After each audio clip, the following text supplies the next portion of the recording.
સાબરકાંઠા જિલ્લામાંથી મહત્વપૂર્ણ સમાચાર મળી રહ્યા છે ત્યારે વાત કરીએ તો સાબરકાંઠા જિલ્લાના વડાલીમાં કૂવામાંથી અજાણ્યા યુવકની લાશ મળી, જેમાં વડાલી શહેરના આરામગૃહ પાછળ આવેલ તળાવની બાજુના કૂવામાંથી અજાણ્યા યુવકની કોહવાયેલી હાલતમાં લાશ મળી આવી।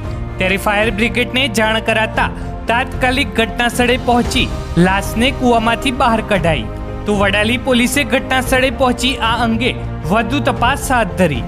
ત્યારે સાબરકાંઠા જિલ્લાના વડાલીના કૂવામાંથી અજાણ્યા યુવકની લાશ મળી।